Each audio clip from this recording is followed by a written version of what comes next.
What if everything you thought you knew about the Catholic Church was only half the story? The Catholic Church today is one of the most powerful religious institutions on earth. But where did it really come from? In this video, we're going deep, way past the stained glass and into the messy, political, miraculous origin story of a church that reshaped the world. If you've ever wondered how much of the church's rise was divine plan, and how much was human ambition, stick around. And hey, before we go further, don't forget to hit the notification bell and subscribe to the Word Bible Stories, bringing faith to life.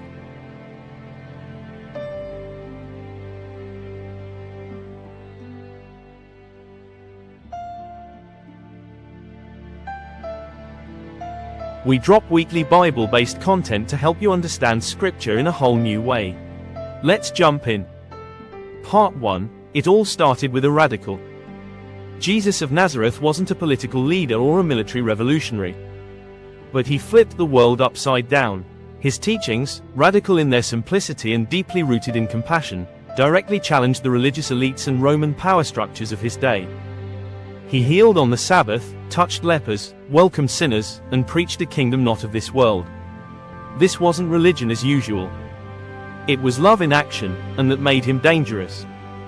His followers weren't trained theologians. They were fishermen, tax collectors, and everyday people drawn to something eternal. Yet from this humble, rebellious beginning emerged a movement that would transform empires. Jesus wasn't trying to start a religious bureaucracy. He was building a community of transformed hearts. Still, the seeds he planted would eventually grow into the institutional church. And I tell you that you are Peter, and on this rock I will build my church. Matthew chapter 16 verse 18. This verse isn't just symbolic. It was prophetic. It marked the beginning of a spiritual structure that would soon face enormous trials and explosive growth. Part 2. Pain, persecution, and the first leaders. The earliest Christians didn't meet in cathedrals. They gathered in secret, in homes, in caves, even in cemeteries to avoid arrest. The Roman Empire viewed them as a threat, not just religiously but socially. Their refusal to worship the emperor made them political enemies. Leaders like Peter and Paul were at the forefront of this underground movement. Peter, who once denied Jesus out of fear, became a fearless preacher, eventually crucified upside down in Rome. Paul, a former persecutor turned apostle, traveled thousands of miles, facing shipwrecks, imprisonment, and beatings to spread the gospel to Jews and Gentiles alike. These men didn't build structures. They built foundations. I have fought the good fight, I have finished the race, I have kept the faith. 2 Timothy chapter 4 verse 7. They fought to preserve a message of grace in a world full of violence and corruption.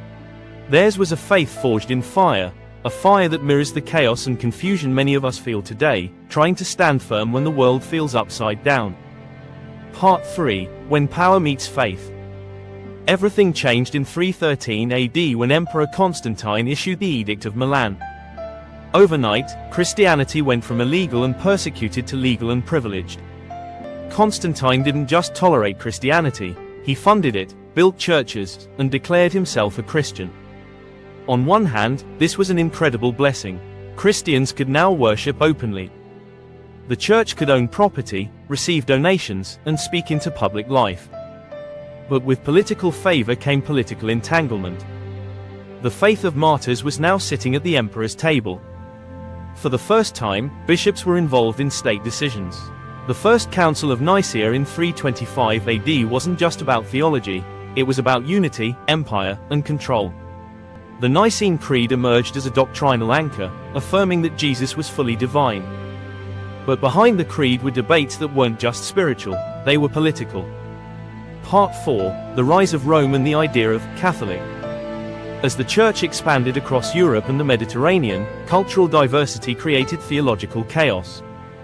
Different regions had different views on Jesus, salvation, and worship. Church leaders knew that without some form of unity, the message would fragment. The word Catholic, from the Greek katholikos, meaning universal, became a rallying cry.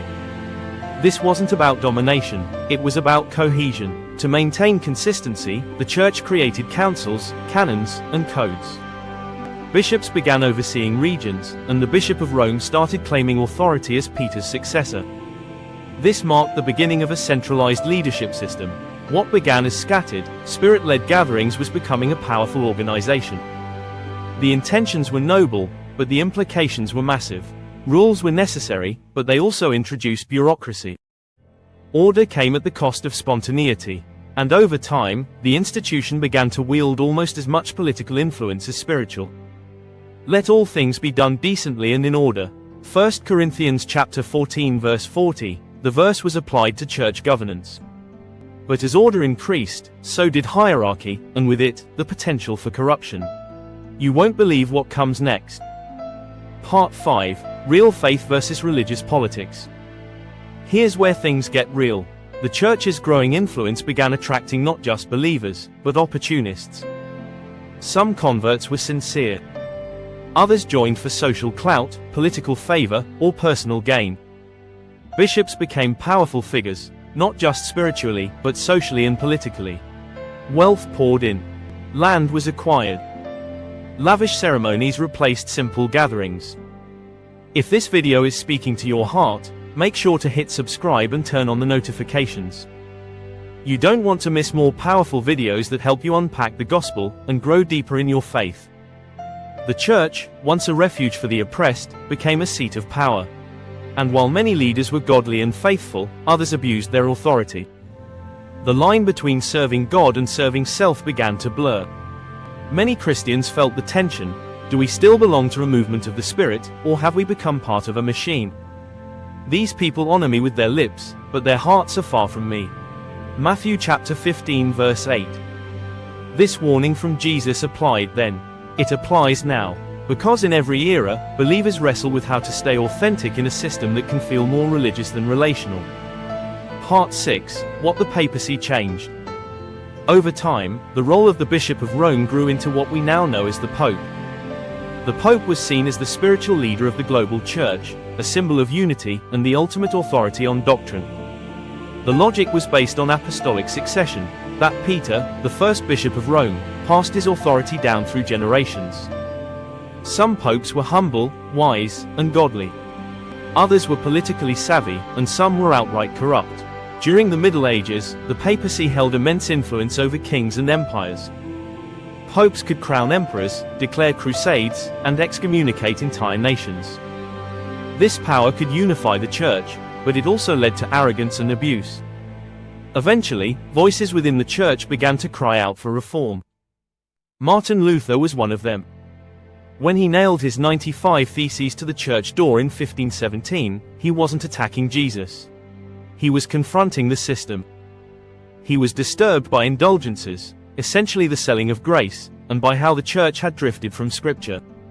His protest sparked the Protestant Reformation, a movement that shattered the church's monopoly on Christian faith and opened the door to renewed biblical exploration. Woe to you, teachers of the law and Pharisees, you hypocrites! You shut the door of the kingdom of heaven in people's faces. Matthew chapter 23 verse 13, the Reformation was both a reckoning and a revival. Part 7, so what does this mean for us today? Today, millions still identify as Catholic. And many more are impacted by its traditions, even if they don't realize it. But many also wrestle with spiritual fatigue, hypocrisy in leadership, and a longing for something deeper. Maybe you feel like church has become a place of performance. Maybe you've been judged instead of welcomed. Maybe your questions were shut down instead of answered. The Catholic Church's origins remind us that God's truth can survive even through messy, human systems. The early church was never perfect, but it was powerful because it was focused on Jesus. And we know that in all things God works for the good of those who love Him. Romans chapter 8 verse 28. God isn't finished with His church. And He's not finished with you. Your pain, your questions, your hunger for real faith, it matters. You don't have to settle for shallow religion. You can chase the real Jesus. The Catholic Church didn't just emerge overnight. It was forged through persecution, passion, political power, and purpose. Its story includes both saints and sinners, moments of incredible faith and moments of tragic failure. It has preserved Scripture, shaped civilization, and wrestled with corruption. And yet through it all, God's hand was at work. The same God who used Peter the denier and Paul the persecutor is still working through imperfect people and imperfect institutions today. This is why history matters. Because it reminds us that even when faith seems messy, God's purpose is still moving. You are part of that story. And you're not alone in your search for truth. Watch the next video popping up now, What the Dead Are Doing Now. You don't want to miss it. Stay blessed.